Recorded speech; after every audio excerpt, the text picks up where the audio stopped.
Bon après-midi au webinaire et la série de webinaires CAE-CAEJ. Je présenterai CAEJ. Je présenterai le webinaire aujourd'hui. Je vais vous présenter quelques points d'intendance. Pour les personnes qui veulent écouter en français, allez sur le mot salle et cliquez français si vous voulez suivre la présentation en anglais. Cliquez sur le mot présentation en haut à gauche de l'écran. Poursuivre. Problème technique. Vous pouvez télécharger la présentation sur la droite. N'hésitez pas à télécharger dans les deux langues.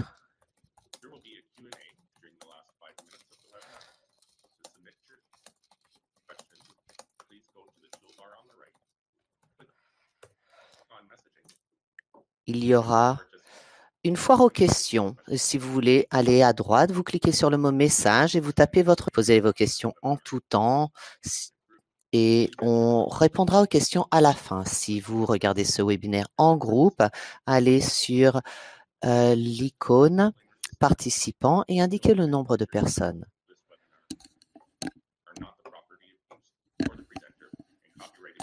Les droits d'auteur ne sont pas la propriété de Booth, mais sont la propriété du présentateur.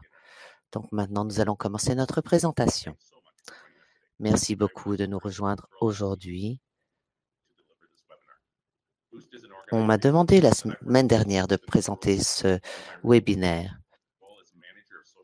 Je travaille en tant que gérant des services sociaux pour le district scolaire catholique depuis plusieurs années.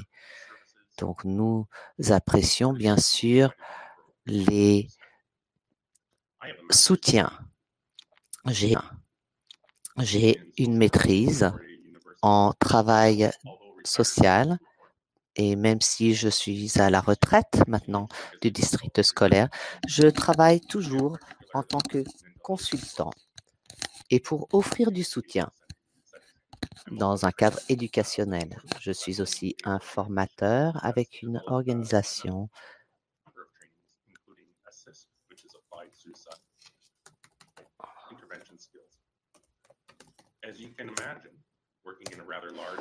comme vous pouvez le mentionner, quand on travaille avec un district scolaire avec des milliers d'étudiants,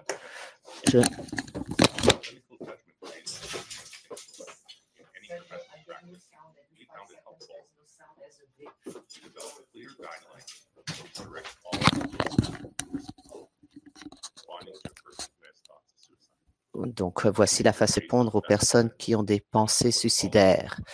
On va se fonder sur des données probantes. L'interprète s'excuse, il y a un problème technique et la voix du présentateur est coupée très souvent. Le parcours de l'enfance à l'âge adulte est compliqué et peut être vraiment difficile. Les enfants sont sous pression pour réussir à l'école, à la maison et au niveau social. En même temps, ils manquent de l'expérience de vie et ne sont pas toujours conscients que ces situations ne vont pas durer pour toujours. Nous comprenons que des problèmes de santé mentale comme la dépression touchent aussi les jeunes enfants et que certains facteurs peuvent être une telle source de souffrance que l'enfant pense au suicide. We're going to need to cut your camera to give priority to the audio. It's supposed to do it anyway. It's on the verge. Can you just go back into Kudo and cut your camera?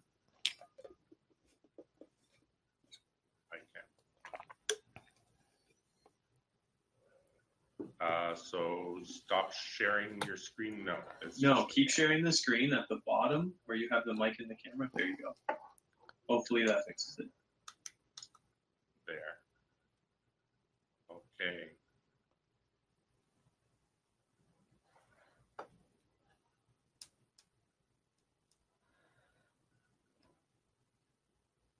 Okay, sorry about that, folks. Hopefully that's better. Mes excuses, mes amis. J'espère que maintenant cela va fonctionner mieux.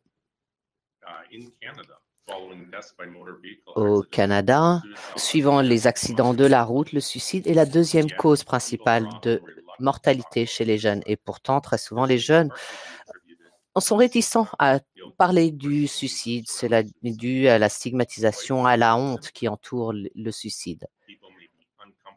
Et tout simplement, les gens ne sont pas à l'aise de parler du suicide.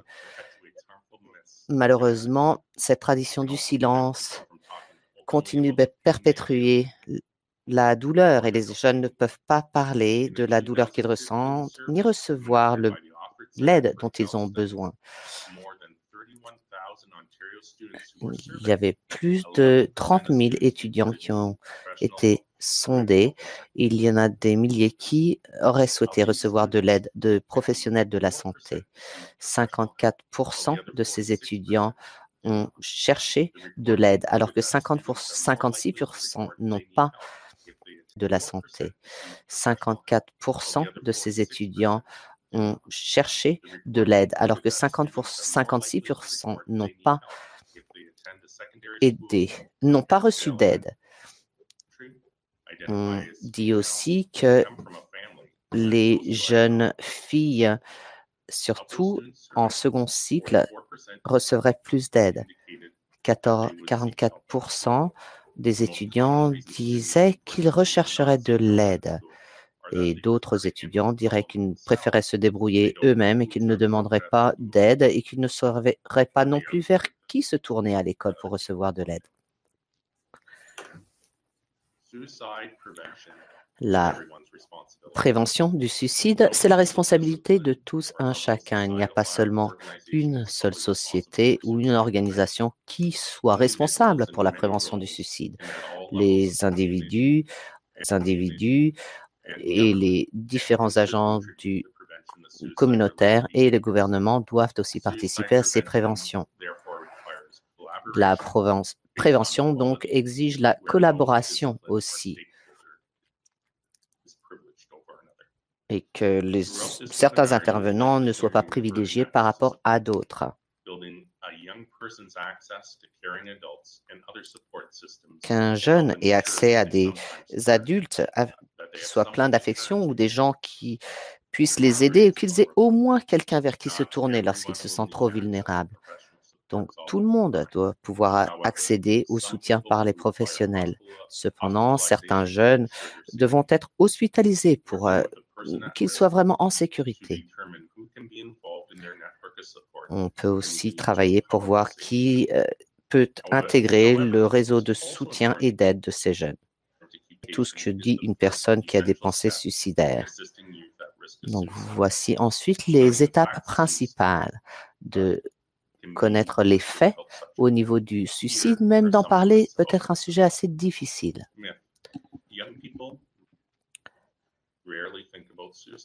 Les jeunes pensent rarement au suicide.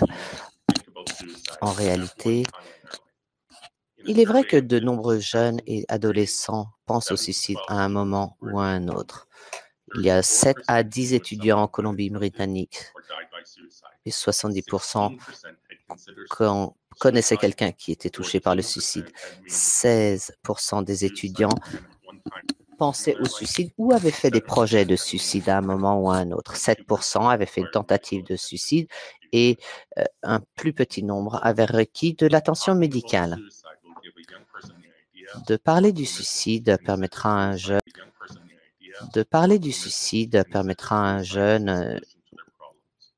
de parler. Certains jeunes pensent que le suicide est la solution à tous leurs problèmes. En revanche, de pouvoir parler du suicide sans jugement, sans apporter des angoisses, peut être un soulagement pour quelqu'un qui se sent complètement isolé. Une volonté d'écoute et d'encourager quelqu'un qui puisse parler au niveau de ses sentiments et de ses pensées suicidaires est essentiel. Le suicide est soudain et on ne peut le prédire. C'est souvent la finalité d'un processus. Ce n'est pas juste un événement. Les enfants qui meurent de suicide avaient auparavant fourni de nombreux signes de leurs intentions. Les jeunes suicidaires essayent d'attirer de l'attention et tentent de manipuler les autres, par exemple. C'est une réalité. Les efforts de manipuler les gens, une personne suicidaire sera toujours à risque.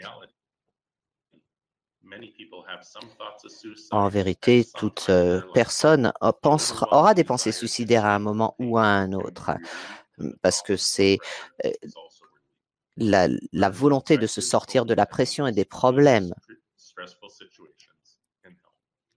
Et on peut apprendre d'autres moyens pour gérer les situations très stressantes. Pendant ce webinaire, on parlera un petit peu des sujets différents. Les termes, les mots utilisés sont importants, la terminologie. De façon historique, quand on parle du suicide, on utilise des mots qui ont des effets négatifs sur une personne qui aurait des pensées suicidaires. Donc, de modifier la langue peut avoir l'effet de museler la personne qui souhaite parler.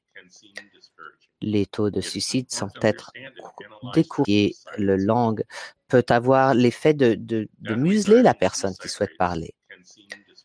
Les taux de suicide semblent être décourageants. Il est important d'analyser les tendances pour pouvoir offrir le meilleur soutien. Et quand des professionnels qui peuvent offrir du soutien sont seulement disponibles pendant les heures ouvrables, par exemple. Les facteurs de risque et de protection. L'Internet fait de son mieux. Le son est coupé trop fréquemment pour pouvoir faire un travail correct. L'interprète s'excuse. Si l'enfant ou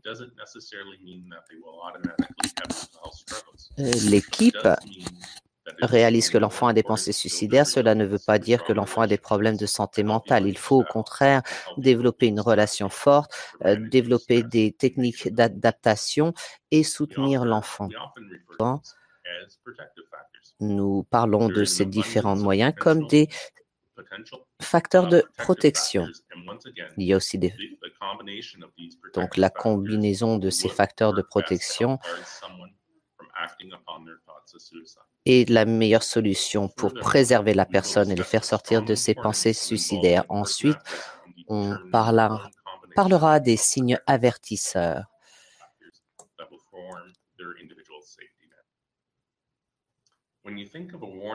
Quand on pense à ces signes avertisseurs, on pense par exemple à des risques, à des obstacles ou des conditions qui exigent une attention particulière. Les signes avertisseurs pour le suicide sont la même chose que pour une maladie. Pensez à prendre un café avec votre ami et puis que votre ami vous dise « Oh, j'ai l'impression que la vie ne vaut pas le coup d'être vécue ». Tant de ne pas ignorer ce commentaire qui est un signe avertisseur. Mais il faudrait le persévérer et l'approfondir un petit peu. Au niveau du soutien, il y a du soutien informel et professionnel. Je vais parler vraiment rapidement des conseils aux parents et comment ils pourraient parler aux enfants quand ils soupçonnent que leur enfant a des pensées suicidaires. Je mettrai en avant quelques approches de conseils thérapeutiques qui sont fondées sur des données probantes et qui sont des interventions efficaces. Et en finale, nous parlerons de ressources. Les mots utilisés sont importants et de comprendre ceci et de donner une définition bien précise nous assure que nous parlions de la même chose pendant le webinaire. Utiliser des mots qui puissent encourager les personnes de parler du suicide, tendu d'ajouter encore à la stigmatisation et d'ajouter de la honte à la personne. Donc, de changer la terminologie, encore c'est important. Jusqu'à 1972, une tentative de suicide faisait partie du code pénal et dans ces cas-là, les enfants étaient traités par isolation et confinement. Donc, de ce fait, les gens ne parlaient pas de leur projet de suicide, certainement pas avant de faire une tentative, parce qu'ils avaient peur d'être punis sévèrement. Le terme suicide peut être défini ainsi que une mort infligée par un comportement envers soi-même, et la mort est une résultante d'un comportement envers soi-même. Une tentative de suicide est une un comportement potentiellement blessant envers soi-même qui a résulté en tant que des blessures, mais qui aurait pu envers soi-même qui a résulté en tant que des blessures, mais qui aurait pu résulter par la mort.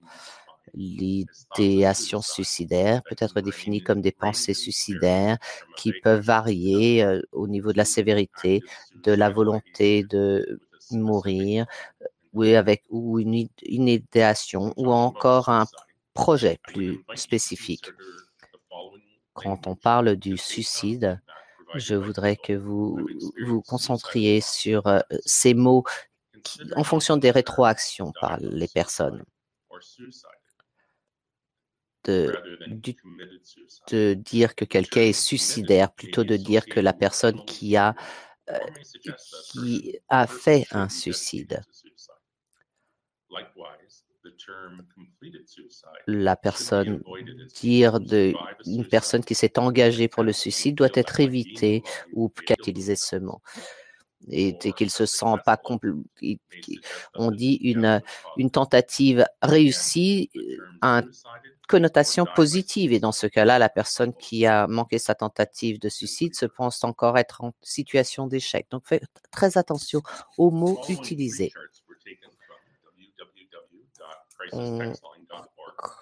Crisistextline.org est disponible sur le site web. Et voici des schémas qui sont tirés de ces textes. Et ces textes sont à l'origine des États-Unis, mais vous pourrez les lire aussi au Canada. Vous pouvez voir 68, 68, 68 et vous pourrez voir « Bienvenue à la CRIS Text Line ». Les mots sont seulement en anglais. L'origine des États-Unis, mais vous pourrez les lire aussi au Canada. Vous pouvez voir 68, 68, 68 et vous pourrez voir « Bienvenue à la CRIS Text Line ». Les mots sont seulement en anglais.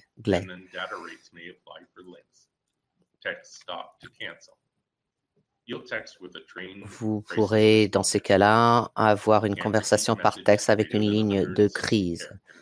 Il faut faire des messages de maximum de 760 caractères. Personne ne va prendre votre numéro de téléphone à moins que vous soyez vraiment en danger. Ensuite, vous pourrez recevoir le texte en disant merci de partager. Comme vous voyez encore, www.crisistextline.org. À mon avis, c'est un moyen très efficace et les réponses sont rapides. Mentionner ces différents problèmes pendant la même conversation. Par exemple, dans des textes, il y aurait par exemple des pensées suicidaires. 43,5% des gens ont indiqué aussi qu'ils avaient des symptômes de dépression ou de la tristesse. Les problèmes qui sont mentionnés ici sur la diapositive que vous voyez sont importants.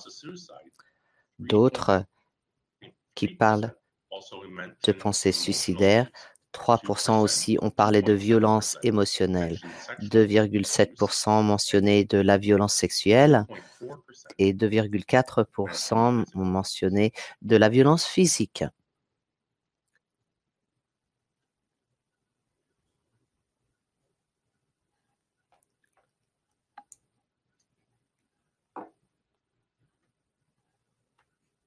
Moi, j'avais perdu le fil de ma pensée. Maintenant, le pourcentage en volume de texte reçu en fonction des jours de la semaine. Comme vous pouvez le voir, le nombre de textes est assez régulier au cours des différents jours de la semaine. Et en fait, les plus de textes, les jours où on reçoit le plus de textes dépassent seulement de 2% par rapport aux autres jours. Et les ressources sont disponibles. Cela ne veut pas dire que toutes les organisations de santé mentale devraient être disponibles et ouvertes 7 jours par semaine. Cependant, vous pouvez voir que cela envoie un message au système et aux organisations en disant que c'est important d'être disponible toute la semaine et pas seulement pendant les jours de la semaine. Il est important pour développer un soutien et d'être disponible. Il est important pour développer un soutien et d'être disponible en tout temps pour la personne qui est à risque. De façon similaire, ici, vous voyez ce tableau qui indique le pourcentage de volume total en fonction des heures au cours de la journée. Et comme vous pouvez le voir, le nombre le plus important de textes est reçu après minuit et le soir. Et c'est bien sûr souvent où les services ne sont pas disponibles. Donc, les professionnels de la santé et les organisations devraient s'assurer d'être disponibles, car eux-mêmes ne sont pas disponibles. Par exemple, la réponse sur le téléphone mobile d'un professionnel de la santé peut dire, par exemple, vous avez rejoint John Smith, je suis disponible du lundi au contrôler la ligne de soutien. Vous pouvez téléphoner au numéro 1-800-668-6868 ou vous diriger vers l'hôpital le plus proche. D'autres organisations pourront dire que sur le site Web, nous ne fournissons pas de conseils thérapeutiques sur le site Web. En revanche, vous pouvez contacter notre bureau aux heures ouvrables. Et si vous connaissez quelqu'un qui soit en situation de crise, appelez le 911 ou allez à la section d'urgence d'un hôpital dès que possible. Encore une fois, voici une façon où vous pourriez aider les gens. Comme je vous l'ai dit, les données concernant le suicide sont décourageantes quelque part, mais cela nous permet aussi d'être plus vigilants. Aujourd'hui, au Canada, on pense qu'il y a à peu près 10 personnes qui sont vigilantes. Aujourd'hui, au Canada, on pense qu'il y a à peu près 10 personnes qui meurent du suicide alors que 200 personnes vont avoir des tentatives. La recherche montre qu'il y avait 3926 tentatives de suicide en 2016. En 2015, il y avait plus de 3 millions de Canadiens qui avaient 12 ans et plus qui avaient des pensées suicidaires. Donc, vous pouvez être certain que le suicide est un problème de santé nationale. On peut prévenir le suicide, mais en ignorant les signes avertisseurs du suicide, dans ces cas-là, évidemment, on ne peut offrir de soutien.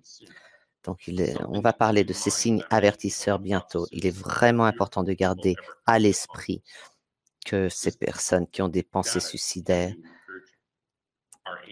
ne partiront pas toujours. Il est important de soutenir les gens au moment de crise afin qu'ils puissent trouver des solutions alternatives plutôt que l'idéation suicidaire. Pour chaque mort par suicide, de nombreuses personnes vont être touchées profondément, les tierces personnes, les professeurs, les parents et tous les autres qui seront touchés. Il est aussi essentiel de comprendre que ces personnes puissent pouvoir accéder aux soins et reçoivent des soins rapidement et autant que possible.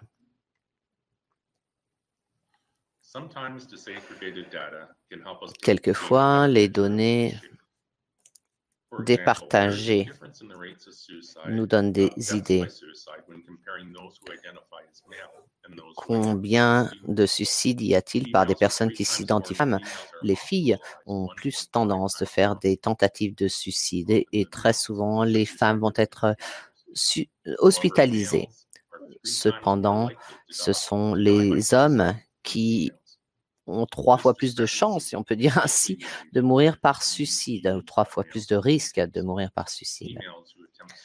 Les femmes qui font des tentatives de suicide ont tendance à utiliser des moyens moins mortels par rapport aux hommes qui vont utiliser des moyens létals pour se tuer. Je n'ai pas pu trouver beaucoup de données par rapport aux définitions des sexes, mais j'ai trouvé une étude des États-Unis qui a été publiée au mois de janvier 2019 au sujet de l'identité des transgenres au niveau de l'abus de substances, les comportements sexuels risqués, etc. et d'autres. Il y avait de grosses différences entre les hommes et les femmes à ce moment-là. Il y a eu des sondages dans 10 différents États et dans 9 districts scolaires et qui ont trouvé qu'il y avait d'assez nombreux jeunes qui s'identifiaient en tant que transgenres et qui sont qui pourront plus rapporter des signes de violence, des idéations de suicide et de violences diverses que les cisgenres. Voici ensuite une diapo. Pour comprendre le suicide, il est important de comprendre que les données départagées ne devraient pas, que les enfants de 10 à 19 ans par rapport à ceux de 20 à 29 ans. On peut voir ici que le suicide est 9 ans. Le pourcentage d'hommes qui meurent par suicide augmente avec l'âge. Les hommes représentent 41% des cas de suicide chez les 10 à 14 ans. Mais avec l'âge, 75% des cas de suicide quand les hommes ont de 20 à 29 ans.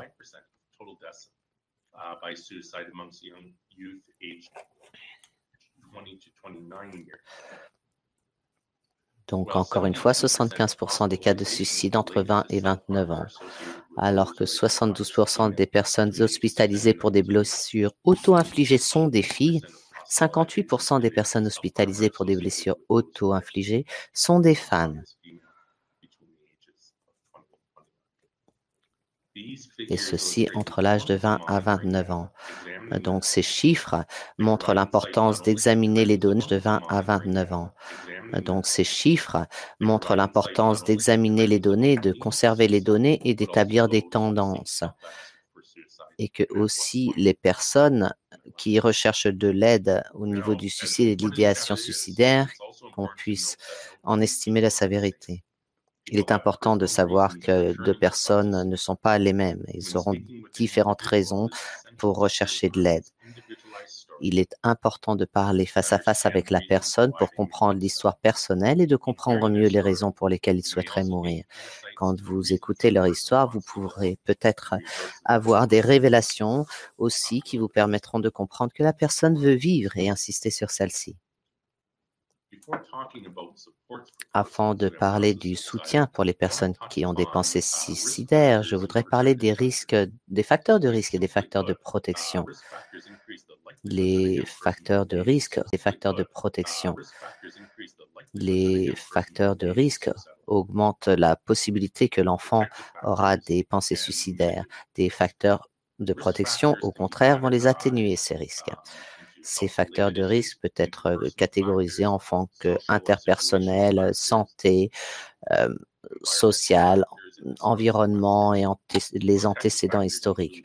Les facteurs protecteurs sont des compétences positives, des croyances religieuses et spirituelles, l'accès aux interventions et bien sûr d'avoir des parents ouverts. Cette risque ici des facteurs de risque n'est pas complète, mais ce sont des facteurs assez communs. Il y a très souvent plus d'un facteur de risque pour une personne qui aura des idéations suicidaires, même dans l'absence de facteurs de protection. Les facteurs de risque peuvent être corrélés à la santé mentale, comme la dépression, l'utilisation de substances, schizophrénie, une personnalité agressive, par exemple, et des mauvaises relations. Et, par exemple, des troubles d'anxiété, des troubles comportementaux. Des facteurs de santé peuvent aussi inclure des problèmes de santé physique avec des conditions comme des blessures neurologiques.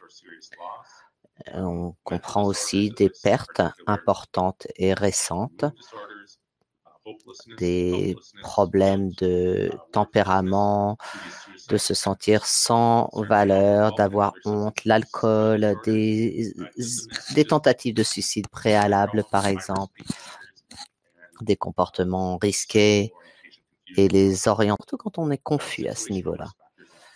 Donc, ces risques facteurs au niveau environnemental parlent des divorces, des morts, des séparations, de l'historique de la famille au niveau des suicides, d'être témoin de la violence envers les enfants ou la négligence, le sentiment d'être isolé et d'être victime aussi d'intimidation. Au niveau de l'environnement, on parle de l'accès à certaines armes dangereuses, le manque de services bilingues, un manque de transport, des problèmes financiers, des croyances culturelles aussi. Au niveau des antécédents, vous pouvez aller voir dans le journal du suicide. Il y a 1/3 des adultes qui ont été abusés physiquement dans leur enfance ont considéré de prendre leur propre vie par rapport à d'autres qui n'auraient pas subi des violences dans l'enfance. Il y a vraiment une association importante entre l'enfance et les pensées suicidaires plus tard à l'âge adulte. Et il y a par exemple des stresseurs psychosociaux. Monsieur Thompson, qui est un professeur et un travailleur social à l'Université de Toronto, il a dit que la recherche fournit des éléments importants au niveau des effets à long terme de l'abus dans l'enfance. Et donc, pour les fournisseurs de la santé, il nous faut dépister les fournisseurs de la santé, il nous faut dépister les idéations suicidaires chez les jeunes qui auraient subi de l'abus et des traumatismes dans l'enfance afin de fournir des traitements adaptés aux survivants de la violence à l'âge enfant. Des facteurs de protection peuvent être développés, par exemple, des compétences positives. Et il est important d'adapter ces facteurs en fonction des situations et des jeunes, et que les jeunes soient aussi impliqués dans la décision. Les facteurs de protection sont utiles pour établir un plan de protection, un plan de sécurité et pour permettre un accès aux ressources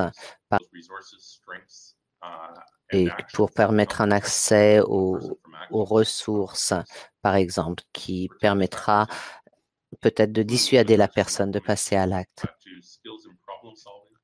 On peut développer des compétences au niveau de la résolution des conflits. Il faut s'assurer de la connexion d'un réseau de soutien, famille, les amis. Il y a aussi des croyances culturelles et religieuses pour assurer encore l'autopréservation et le soutien, qu'il y ait un accès facile aux intervenants et aux soins cliniques, que ce soit pour les problèmes de substances et aussi le soutien, bien sûr, au niveau de la santé mentale, par exemple. Quand on parle de la prévention au niveau du suicide, les professionnels de la santé aident la personne à développer la résilience. Le Dr Abershad à l'Université de Toronto a fait un bon travail pour développer un programme de résilience fondé sur des forces. Par exemple, c'est la capacité de développer la capacité de faire face aux problèmes. Et cela aide vraiment les étudiants qui passent de l'école au secondaire. Et les jeunes, dans ces cas-là, peuvent montrer différentes facettes de leur résilience pendant les exercices. Et les participants apprennent aussi des compétences, des stratégies pour développer encore leurs compétences.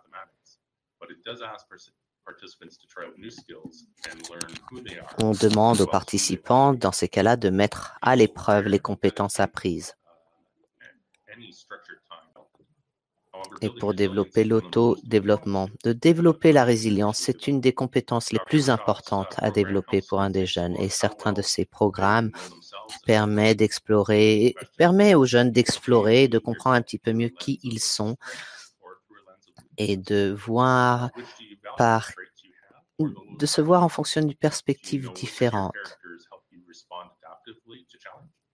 et de voir comment ils peuvent s'adapter et faire face aux différents défis. Ils peuvent permettre de, par exemple, répondre à des questions. Quand est-ce que vous allez aller rechercher de l'aide auprès de vos amis, de vos professeurs, de votre famille?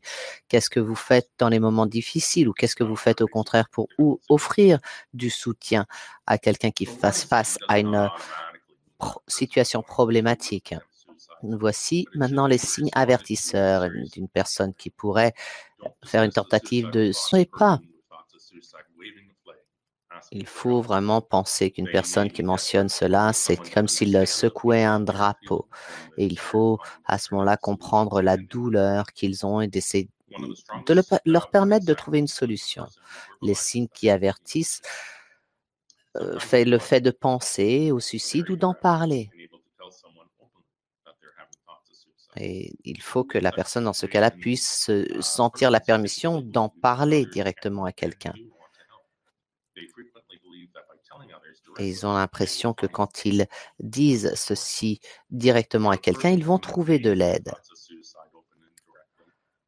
Si la personne parle des pensées suicidaires, même de façon indirecte, il est important de leur offrir du soutien afin qu'on leur donne de l'espoir. Il faut absolument prendre leurs mots de façon sérieuse et ne pas les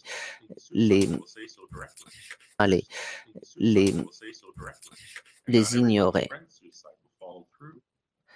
Toutes les personnes qui pensent au suicide ne vont pas passer à l'acte. En revanche, toute mention doit être prise de façon sérieuse. Certaines personnes ne vont pas en parler directement et ce sera beaucoup plus cryptique. Par exemple, si une personne qui a des pensées suicidaires, elle va peut-être se débarrasser de ses possessions qui ont de la valeur, par exemple. Il y a de nombreuses personnes qui se sont débarrassées des choses qui leur sont précieuses et ensuite ont fait une tentative de suicide.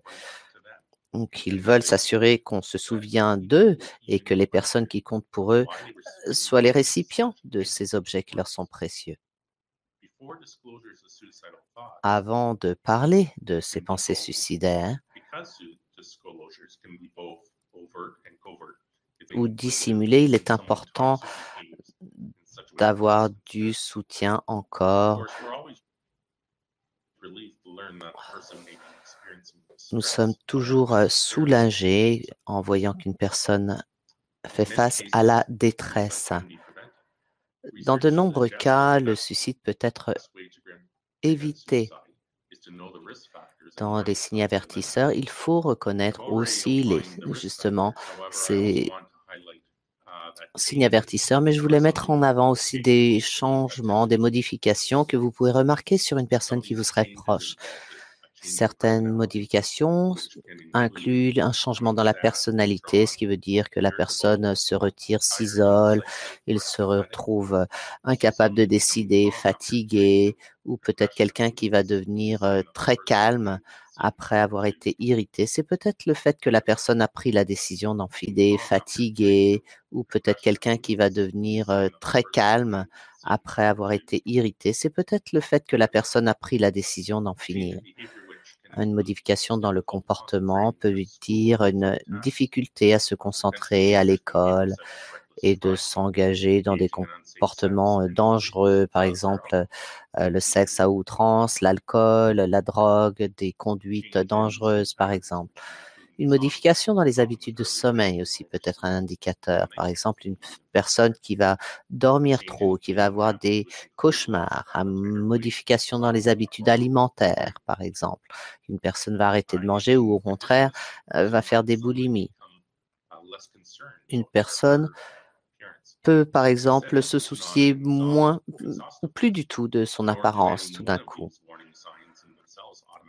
Certains de ces signes avertisseurs peuvent être un signe de mais personne a des pensées suicidaires, posez-lui des questions dans ces cas-là, communiquer. C'est la méthode la plus directe pour s'assurer de l'état de la personne, c'est de penser directement. Et surtout à partir du moment où vous le faites, à partir de l'affection et d'une volonté de prendre soin de cette personne. Rappelez-vous que la plupart des personnes qui ont des pensées suicidaires ne veulent pas mourir, mais ils ne peuvent continuer de vivre comme ils se sentent et avec leurs émotions, et ils n'arrivent pas à avoir d'autres solutions à leurs problèmes. Mais ils s'impliqueraient certainement mieux s'ils pensaient pouvoir obtenir de l'aide pour résoudre leurs problèmes. Dans la plupart des situations, les personnes qui ont exprimé des pensées suicidaires de façon directe ou indirecte recherchent en vérité de l'aide. Les personnes qui ont ces pensées suicidaires,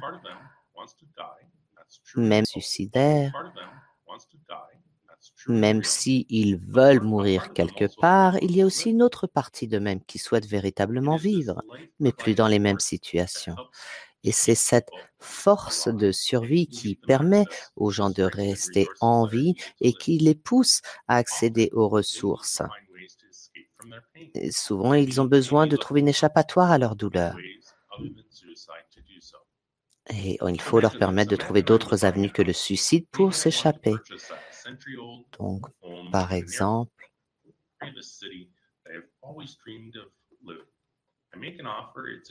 on peut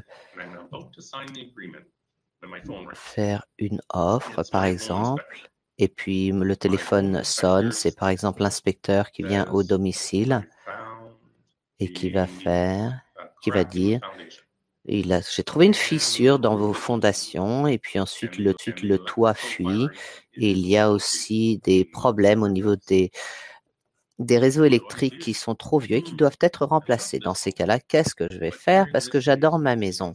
Mais d'entendre tout ceci me rend incertain. Je ne suis plus certain maintenant que je voudrais acheter une telle maison. Donc, je vais hésiter, n'est-ce pas? Je vais m'arrêter et puis je vais penser un petit peu plus et étudier le problème.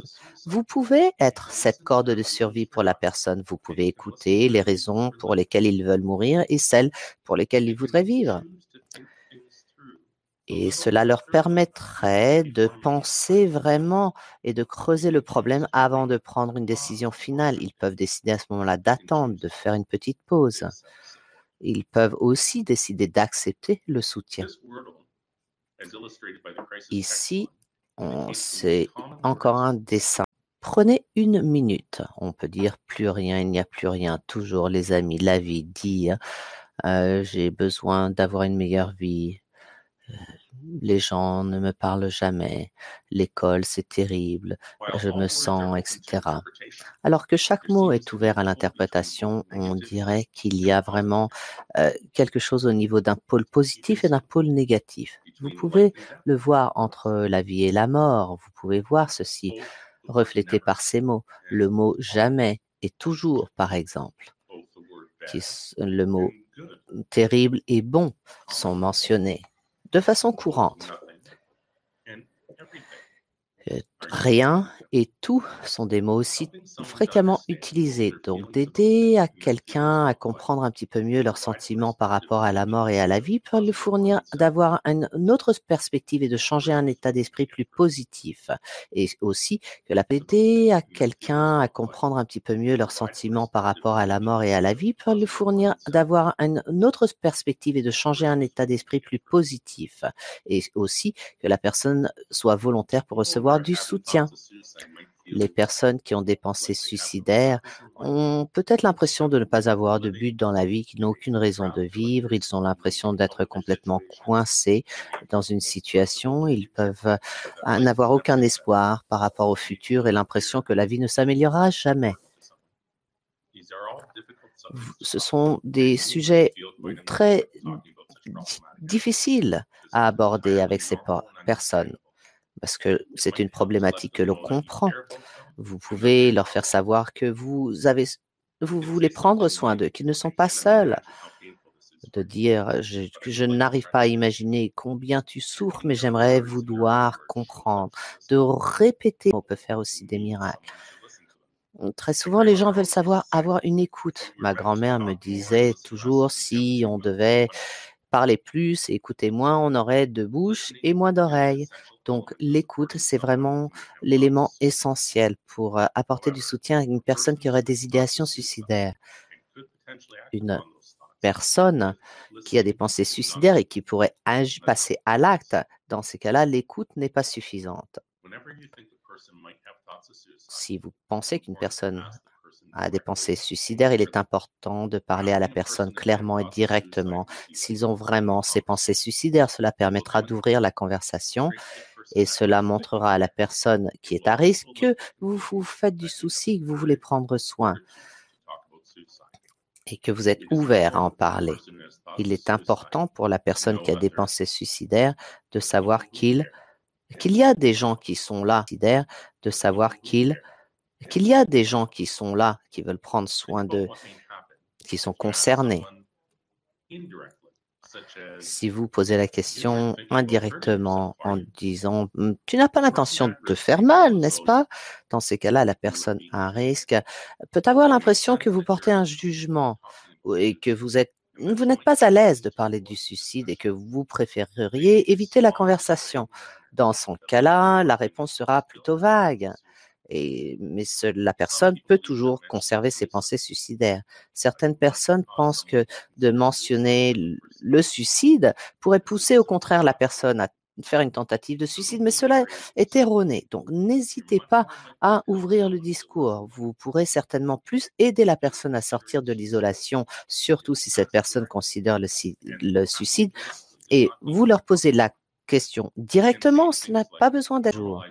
Quelquefois, j'ai l'impression de normaliser, de simplifier la conversation peut être vraiment utile.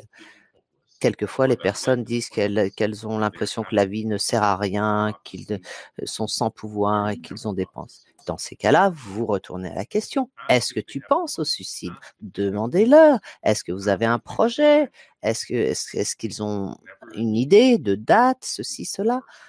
Ne laissez jamais cette personne seule à ce moment-là. Jamais cette personne seule à ce moment-là. Quand vous écoutez, évitez de porter tout jugement. C'est absolument important. Soyez ouverts, écoutez pour savoir comment ils se sentent et depuis combien de temps ils se sentent ainsi. Expliquez d'une façon respectueuse afin que la personne se sente à l'aise de parler. Posez-leur des questions quant aux raisons pour lesquelles ils voudraient vivre et les questions pour lesquelles ils voudraient mourir. Creusez le sujet des raisons pour lesquelles ils souhaiteraient vivre.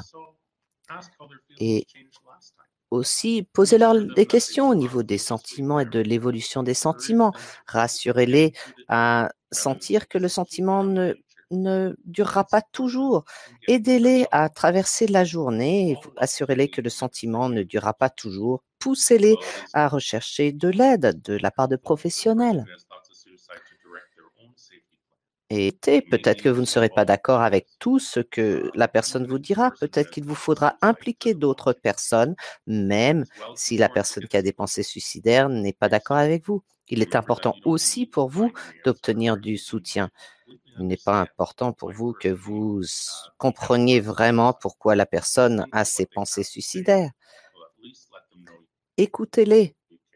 Faites-leur savoir que vous êtes concerné et que vous souhaitez les aider, d'offrir de la bienveillance, de l'attention et de leur offrir de l'aide, c'est essentiel, de les aider à trouver le soutien et aussi, bien sûr, faites le suivi ensuite. Très souvent, les personnes auront leurs propres ressources professionnelles. Ils auront un thérapeute, un médecin, un membre de la famille, etc.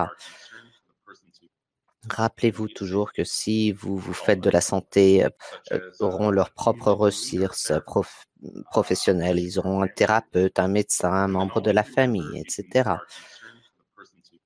Rappelez-vous toujours que si vous faites de la santé pour du souci pour la sécurité immédiate de la personne, appelez au 911.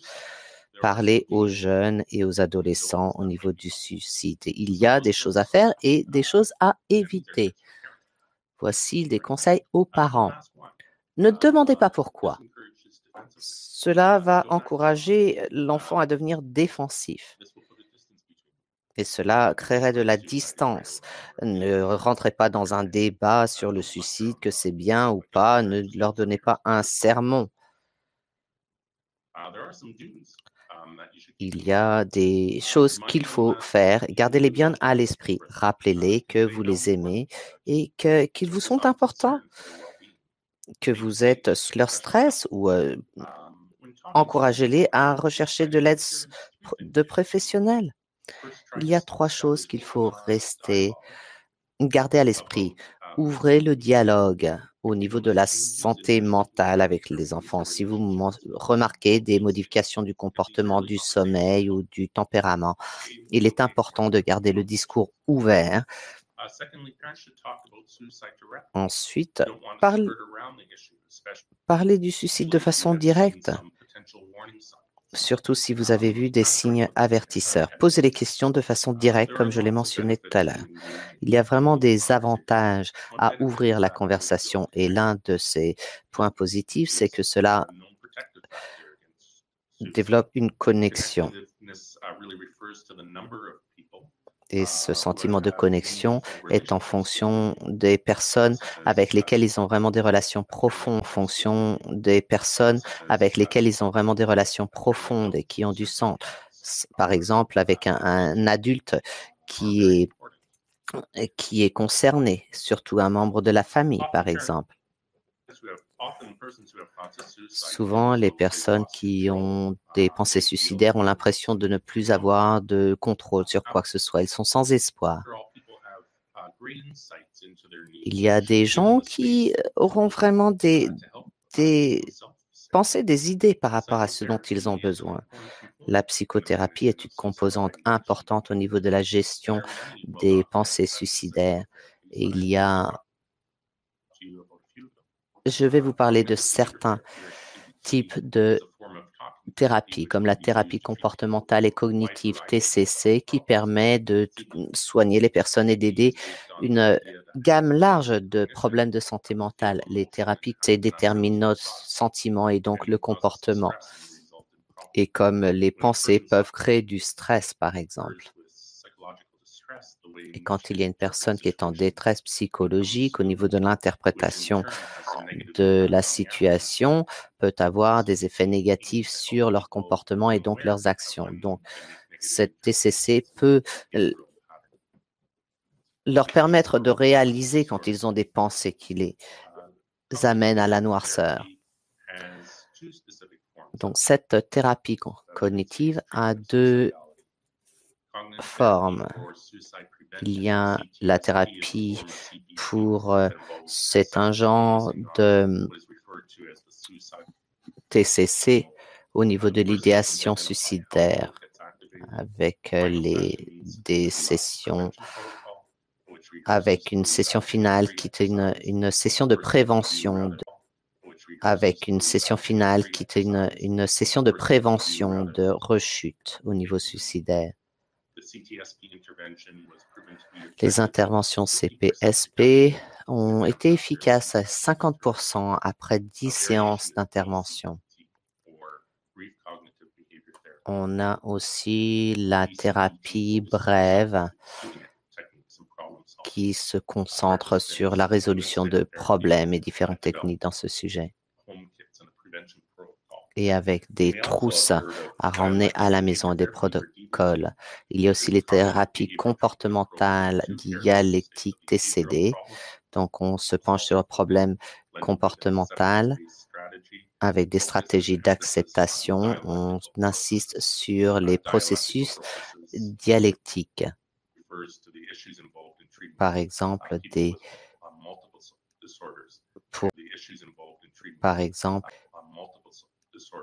pour traiter des personnes qui ont des troubles multiples et au niveau du processus de pensée, par exemple.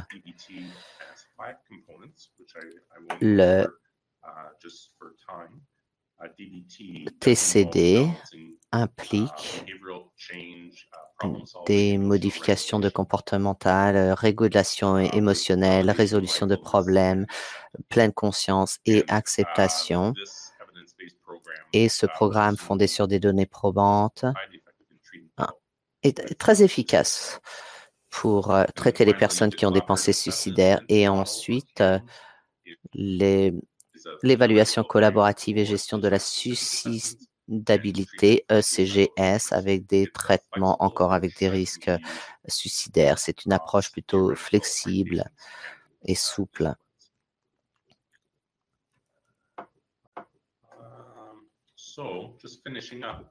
Juste pour terminer, je pensais qu'il était important de vous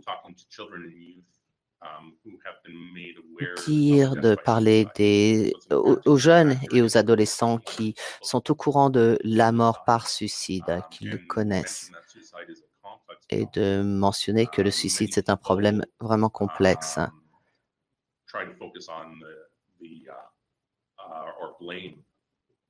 Certaines personnes se concentrent ou reportent la responsabilité sur d'autres. Cela ne sert à rien.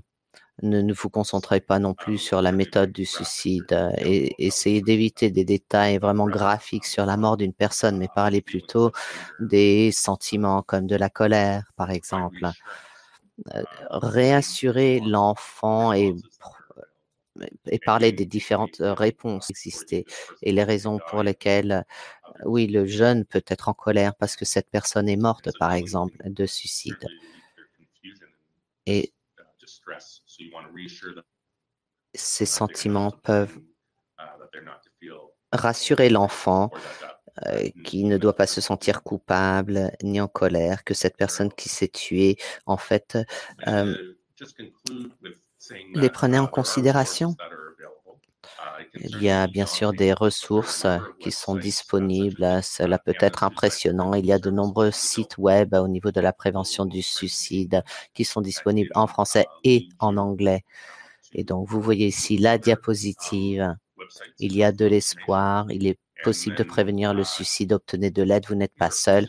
Avec le numéro encore 1-800-668-6868 pour prévenir le suicide. Il faut s'assurer du bien-être des personnes, de la santé mentale, encourager les autres, soutenir les personnes qui ont du mal avec des problèmes de santé mentale. N'utilisez pas un suicide réussi, mais dire plutôt que la personne est morte par suicide ou s'est suicidée. Il est tout à fait correct de parler du suicide. Cela permet au contraire de mettre les cartes sur la table et d'ôter le stigmatisme. Vous pouvez suivre aussi une formation sur la prévention du suicide.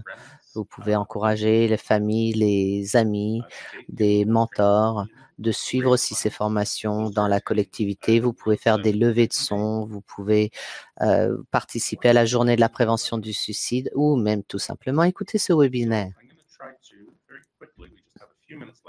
Nous avons quelques minutes. Et je vais voir s'il y a des questions auxquelles je peux répondre.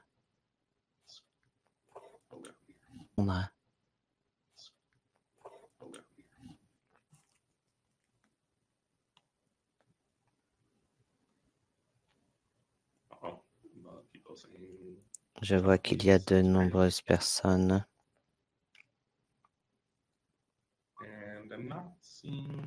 Je ne vois pas. Je ne vois pas de questions.